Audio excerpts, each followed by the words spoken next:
चेहरा है पूरे उत्तर प्रदेश में, जिनके पास अनुभव भी है, विजन भी है और कार्य करने की क्षमता है। तो मैं आभार व्यक्त करता हूं और मुजफ्फरनगर की इस क्रांति भूमि पे, किसानों की धरती पे अखिलेश जी का स्वागत करता हूं।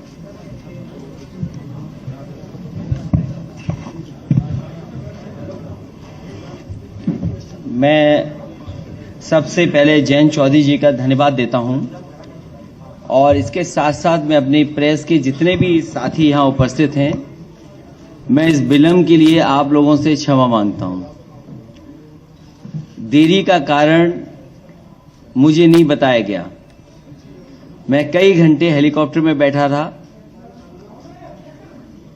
रिफ्यूल कराना पड़ा, उसके बाद मैं आपके बीच में पहुंचा हूं।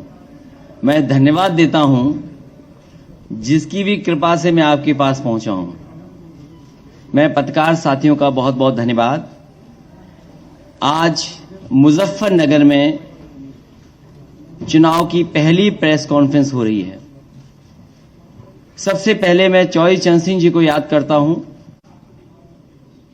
चौधरी चरण सिंह जी ने जो रास्ता दिखाया था किसानों को मजबूत करने के लिए, उनको सशक्त करने के लिए, उनकी फसल पैदावार की सही कीमत मिल जाए और किसान का परिवार आर्थिक रूप से कैसे संपन्न हो। चौधरी चरण सिंह जी, बाबा टिकैत जी, नेताजी और अजीत सिंह जी ने लगातार समय समय पर सरकार को जगाने का काम किया। जो सरकारें गूंगी बहरी हो गई थीं, उनको जगाया, उस आंदोलन को आगे बढ़ाने का काम किया।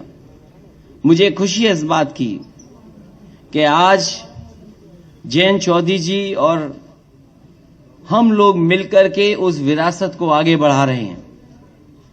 ये चुनाव जहां किसान के भविष्य का है, नौजवान के भविष्य का है, व्यापार को आगे बढ़ाने का है, वहीं चौधरी चरण सिंह जी की विरासत को आगे बढ़ाने का भी है, जो किसानों को संपन्न बनाना चाहते थे। किसानों के लिए सपना देखा था कि वो संपन्न हों, लेकिन जो हालात हैं, भारतीय जनता पार्टी ने किसानों को कहा कि उनकी आय दोगुनी होगी, फसल समय पर खरीदी जाएगी और भुगतान भी समय पर होगा। लेकिन जिस तरीके से जो 3 कानून लाए गए बिना किसानों की राय मशवरे के, और मैं बधाई देना चाहता हूं किसानों को, उनकी ताकत का एहसास दिलाया। लोकतंत्र में किसानों ने एकजुट होकर के और सब कुछ भूल करके एक साथ खड़े होकर के मजबूर किया सरकार को, और सरकार को अंतोगत्वा वो कानून वापस लेने पड़े। भारतीय जनता पार्टी आज भी नहीं कह सकती है कि वो 3 कानून क्यों लागू किए थे और 3 कानून क्यों वापस ले लिए। ये वोट के खातिर लिए हैं। इसलिए मैं किसान भाइयों को यहां सावधान करना चाहता हूं कि भारतीय जनता पार्टी ऐसी पार्टी है, बिना बताए भी कुछ ऐसे फैसले और कानून ले आएंगे। इसलिए मैं आरएलडी और समाजवादी पार्टी का गठबंधन है, किसान भाइयों को भरोसा दिलाना चाहता हूं कि कोई भी ऐसे काले कानून उत्तर प्रदेश में कभी लागू नहीं हो पाएंगे। जो भारतीय जनता पार्टी की नीयत है, जो उनकी मंशा है। समाजवादी पार्टी ने बिजली के क्षेत्र में कहा है कि 300 यूनिट मुफ्त होगी, सिंचाई माफ होगी, एमएसपी की खरीद के लिए जो इंतजाम करने पड़ेंगे सरकारी तौर पर किए जाएंगे। वहीं फार्मर्स के लिए कि उनके गन्ने के भुगतान के लिए उन्हें इंतजार न करना पड़े, 15 दिन इंतजार न करना पड़े। Farmers corpus fund, farmers revolving fund budget से देकर के किसानों का समय पर भुगतान करने का काम भी गठबंधन मिलकर के करेगा। लैपटॉप पहले भी बांटा था, फिर बांटेंगे। समाजवादी पेंशन पहले भी दी थी, आगे भी देंगे। और वहीं मैं इस मौके पर याद दिलाना चाहता हूं भारतीय जनता पार्टी को कि कम से कम अब चुनाव आ गया है, अपना संकल्प पत्र तो पढ़ लें। जो जो वादे किए थे, क्या वादे पूरे हुए हैं? उनका हर वादा जुमला निकला, झूठे विज्ञापन दिए, आज भी आंकड़ों की खिलवाड़ कर रहे हैं। और जब भारतीय जनता पार्टी घिर जाती है तो बुनियादी मुद्दों से हट करके काम करती है। मुझे उम्मीद है कि इस क्षेत्र में हमेशा गंगा जमुनी तहजीब, भाईचारा और आपस में मिलकर के नकारात्मक सोच को हमेशा नकारा है। इस चुनाव में भी नकारात्मक सोच को नकारने का काम करेंगे और मुझे उम्मीद है कि इस बार ऐतिहासिक जीत होने जा रही है। आरएलडी और समाजवादी पार्टी मिलकर के उत्तर प्रदेश से भारतीय जनता पार्टी का सफाया करेंगे।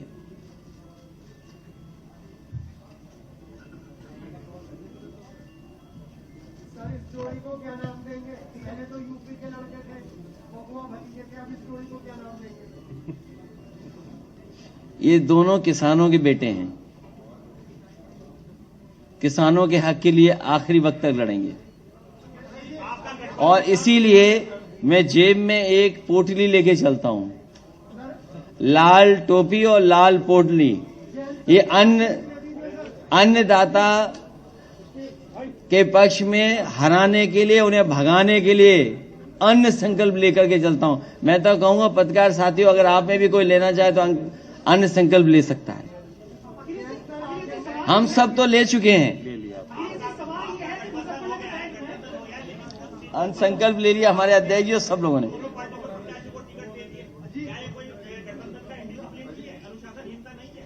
कहां पर? ये हम दोनों बैठ करके तय कर लेंगे बहुत जल्दी। कुछ आज तय हो जाएगा, कुछ कल तय, कल तक आप देखेंगे सब तय हो जाएगा।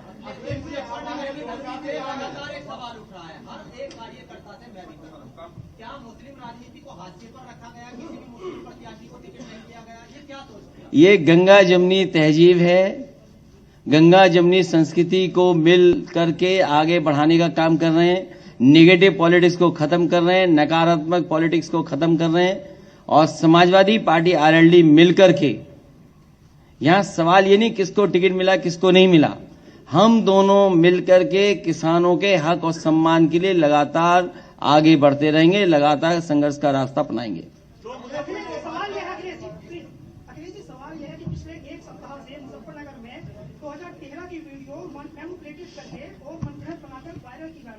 बीजेपी के लीडर भी जब इलाके में जाते हैं तो वही बात याद दोहराते हैं, उनके बड़े लीडर भी ये कह रहे हैं। तो क्या मौलिकता के आधार पर विकास के मुद्दे पर भारतीय जनता पार्टी बहस से बच रही है? भारतीय जनता पार्टी अभी भी पुराने ही मुद्दे उठा रही है, उनके नेता पुराने ही सवाल उठा रहे हैं। कम से कम भारतीय जनता पार्टी को इस समय आगे कैसे बढ़ें, जहां बड़े पैमाने पे बेरोजगार हैं। आप देखिए क्या हुआ है बिहार में, क्या हुआ है अयोध्या प्रयागराज में, कितने बड़े पैमाने पे नौजवान बाहर निकल करके आए। किसकी जिम्मेदारी थी परीक्षा को सही ढंग से कराना? आरआरबी एनटीपीसी को लेकर के जो आंदोलन कर रहे नौजवान, कितना अपमानित होना पड़ रहा है उन्हें। सवाल यह है कि नौजवानों को नौकरी रोजगार मिलेगा कि नहीं मिलेगा, लेकिन भारतीय जनता पार्टी से बात नहीं करना चाहती है।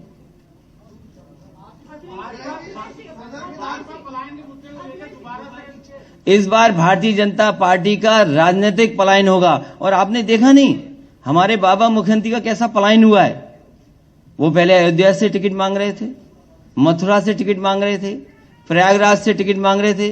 भारतीय जनता पार्टी ने ऐसा उनका पॉलिटिकल पलायन किया है कि उन्हें घर भेज दिया वापस।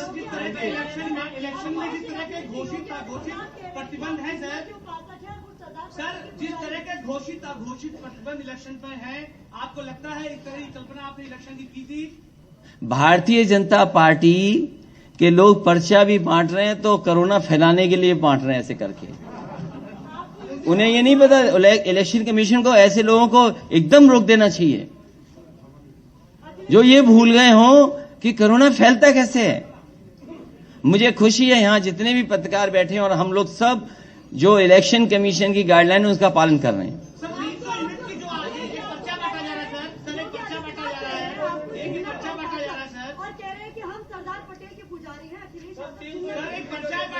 ये प्रिविलेज अगर किसी पर है, किसी के स्टेटमेंट को ट्विस्ट करने का, तो भारतीय जनता पार्टी पर। भारतीय जनता पार्टी कुछ भी कर सकती है। ये थी प्रेस कॉन्फ्रेंस जो कि 3 घंटे बाद अब मुजफ्फरनगर में हो रही है, जिसमें अखिलेश यादव ने एक बड़ा बयान दिया है। उनसे जब पूछा गया कि पलायन का मुद्दा बीजेपी उठा रही है, तो उन्होंने बोला कि इस बार बीजेपी का ही पलायन हो जाएगा।